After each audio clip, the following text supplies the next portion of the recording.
ஓம் ஸ்ரீ பிரித்யங்கரா தேவியே போற்றி போற்றி. நல்லதே நினைப்போம், நல்லதே நடக்கும். சக்தி பிரித்யங்கரா குழந்தைகளுக்கு இந்த தாயின் ஆசீர்வாதம் என்றுமே முழுமையாக கிடைக்கட்டும். குழந்தையே, ஏமாற்றத்தின் உச்சத்தை கண்ட என் குழந்தையோடு பேசுவதற்காக உன் அம்மா இப்பொழுது வந்திருக்கிறேன்.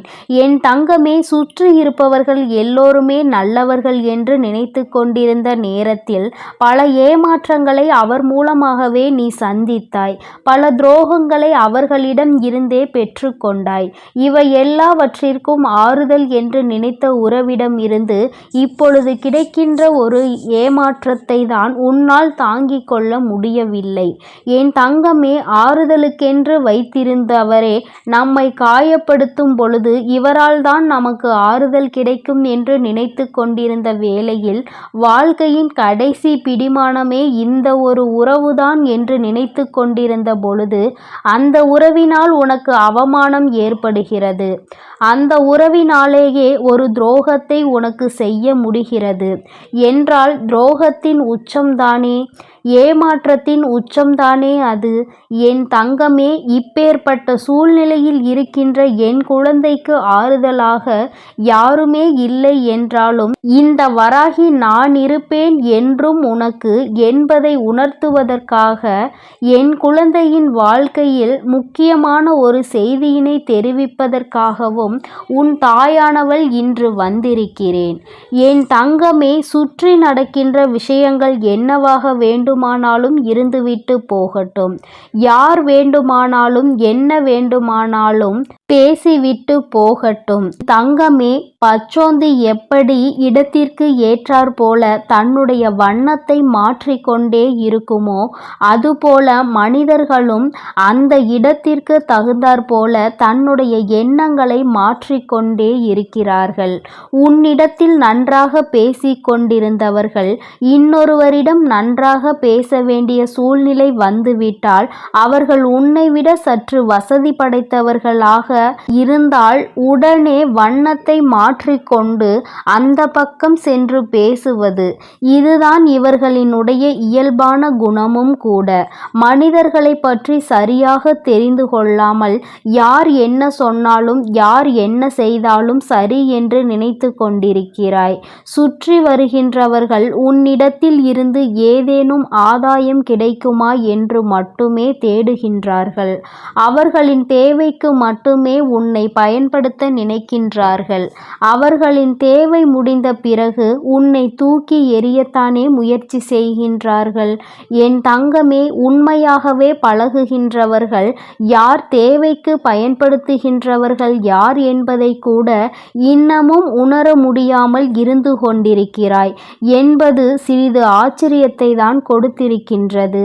ஏனென்றால் இந்த வாழ்க்கையில் இத்தனை நாட்களும் நீ பட்ட கஷ்டங்களும் வேதனைகளும் போதும் போதும் என்கின்ற அளவிற்கு உனக்கு இருக்கின்றது. இன்னமும் அதனை பெற்றுவிடக் கூடாது என்பதிலாவது நீ சிறிது கவனத்தோடு இருக்க வேண்டும். சுற்றி இருக்கின்ற உறவுகள் உன்னை குழிபறித்து அங்கே தோண்டி புதைத்துவிட காத்து கொண்டு நிற்கின்றார்கள். அந்த குழியில் விழாமல் எப்படி தப்பித்து கொள்ள வேண்டும் என்பதை நீதான் முடிவு செய்ய வேண்டும். என் தங்கமே, யாருமே இல்லை என்ற ஒரு சூழ்நிலை உன் வாழ்க்கையில் இப்பொழுது வந்திருக்கின்றது. ஒரு ஆறுதலுக்கு கூட, ஒரு ஆதரவுக்கு என்று தேடுவதற்கு கூட இங்கு யாரும் இல்லை. மனதில் உள்ள எண்ணங்களை வெளிப்படையாக பேசுவதற்கு யாரும் இல்லை. அப்படி இருக்கின்ற இந்த சூழ்நிலையில் என் குழந்தை, உன்னுடைய வாழ்க்கையில் உனக்கென்று நிரந்தரமான உறவு ஒன்று உன்னை தேடி வரப்போகிறது. அந்த உறவு உன்னோடுதான் இருந்து கொண்டிருக்கின்றது. எந்த உறவு தாயே? இப்படி ஒரு உறவு என் வாழ்க்கையில் கிடைத்தால் அது ஒன்று போதுமே, நான் அதை நினைத்து கொண்டே வாழ்ந்து விடுவேனே என்று என் பிள்ளை நீ நினைக்கின்றாய் அல்லவா? என் தங்கமே, அவர் யார் என்றால் அதுதான் உன்னுடைய தாயானவள், இந்த வராகி என்பதை நீ புரிந்து கொள்ள வேண்டும். மனிதர்கள் மற்றவர்கள் உன்னோடு வரும்பொழுது மனதினையும் மாற்றிக்கொண்டு அவர்கள் வாழ்க்கையில் ஏற்படுகின்ற சூழ்நிலைக்கேற்ப அவர்கள் உன்னை விட்டு பிரிந்து செல்வதற்கான வாய்ப்புகள் அதிகம். ஆனால் உன் தாயானவள் நான் அப்படி கிடையாது. என்னுடைய குழந்தைகள் எல்லோரிடத்திலும் நான் எந்த விதமான ஏற்றத்தாழ்வுகளையும் பார்ப்பது கிடையாது.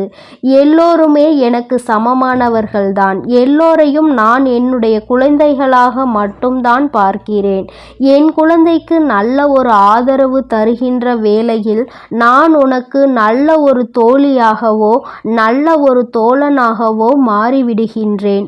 அன்பை தேடி அலைகின்ற நேரத்தில் என் குழந்தைக்கு தாயாகவும் தந்தையாகவும் இருந்து நான் ஆதரவு கொடுக்கின்றேன். என் தங்கமே, நீ யாராக என்னை நினைத்து என்னுடைய அன்பினை நாடுகின்றாயோ நான் அந்த அன்பினை உனக்கு அப்படியே கொடுக்க காத்து கொண்டிருக்கிறேன்.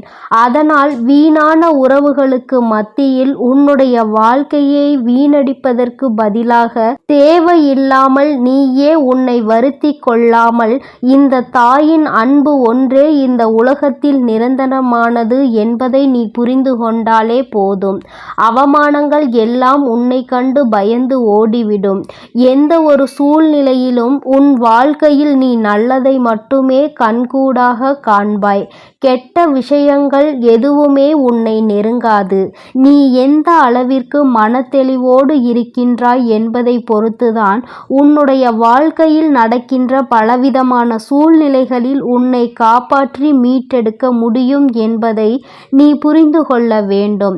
நல்லது நடந்தாலும் சரி, கெட்டது நடந்தாலும் சரி, எல்லாமே உனக்கானது என்பதை முதலில் நீ புரிந்து கொள். எதுவாக இருந்தாலும் அதனை சமாளிக்க வேண்டியது உன்னுடைய பொறுப்பல்லவா?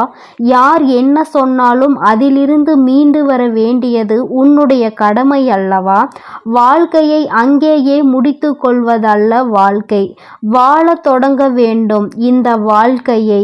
என் குழந்தையே, நீ நினைக்கின்ற விஷயங்கள் எல்லாமே உனக்கு சோதனைகளை அதிகமாக கொடுத்திருந்தாலும் இனிமேல் உன் வாழ்க்கையில் அவைகள் எல்லாம் உனக்கு மிக பெரிய நல்ல விஷயங்களை ஏற்படுத்தி கொடுக்கும். அதற்கு காரணம் என் பிள்ளை மனதில் நினைத்த விஷயங்கள் ஒவ்வொன்றும் அப்படி நடக்க தொடங்கும் பொழுது நீ இன்னமும் இந்த வாழ்க்கையை சந்தோஷமாக வாழ தொடங்கி விடுவாய். உனக்கென்று யாரும் இல்லை என்ற சிந்தனையை விடுத்து எந்த சூழ்நிலையிலும் உன்னை காப்பாற்ற இந்த வராகி வருவாள் என்பதை மட்டும் மனதிற்குள் நினைத்து கொண்டு என் பிள்ளை நீ சந்தோஷமாக இருந்தால் இப்போது இது ஒன்றே என்னுடைய குழந்தைக்கு இந்த வாழ்க்கையின் அடுத்த நிலை என்னவென்பதை உணர்த்தி காட்டும். எங்கே வாழ்க்கை முடிந்து விட்டது என்று நினைத்து அழுதாயோ அந்த இடத்தில் இருந்து மீண்டும் உன்னுடைய வாழ்க்கையை நீ தொடங்க வேண்டும். அங்கிருந்து உன் தாயானவள் உன்னை நல்வழியில் அழைத்து செல்வாள் என்பதை நீ மனதார நம்ப வேண்டும். யாரும் இல்லை என்று இங்கு யாருமே வருத்தப்படக்கூடாது. யாருமே இல்லாதவர்களுக்கு தெய்வம் ஒன்றே துணை என்பதை புரிந்து கொள்ள வேண்டும். தெய்வம் உன்னிடத்தில் நேரில் பேசாமல் இருக்கலாம். ஆனால் நிச்சயமாக யாராவது ஒருவர் ரூபத்தில் உன்னுடன் வந்து பேசுவதோடு மட்டுமல்லாமல் உனக்கான ஆதரவையும் உனக்கான ஆறுதலையும் நிச்சயமாக தந்து கொண்டுதான் இருப்பார்கள் என்பதை நீ புரிந்து கொள்ள வேண்டும்.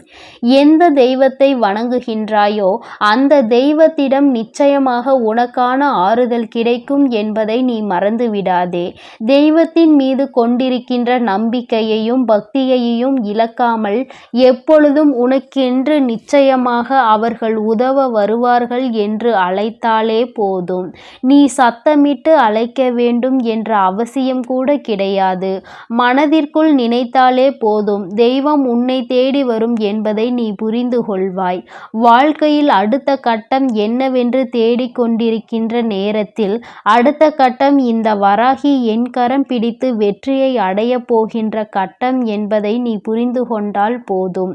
வாழ்க்கையில் எல்லாமே உன்னை வந்து சேரும் என்பதில் எந்த ஒரு மாற்று கருத்தும் கிடையாது. என் தங்க பிள்ளையே, இந்த வராகி அம்மாவினுடைய ஆசீர்வாதங்கள் உனக்கு எப்பொழுதும் முழுமையாக கிடைக்கும். அதனால் நீ எதற்காகவும் கலங்காதே. எதை நினைத்து நினைத்தும் வருந்தாதே. நீ நல்லதையே நினை. உன் வாழ்வில் எப்பொழுதும் உனக்கு நல்லது மட்டுமே நடக்கும். என் அன்பு குழந்தைக்கு இந்த சக்தி பிரித்யங்கராவின் அன்பும் ஆசீர்வாதமும் முழுவதுமாக கிடைக்கும். ஓம் ஸ்ரீ பிரித்யங்கரா தேவியே போற்றி போற்றி. ஓம் ஸ்ரீ பிரித்யங்கரா தேவியே போற்றி போற்றி.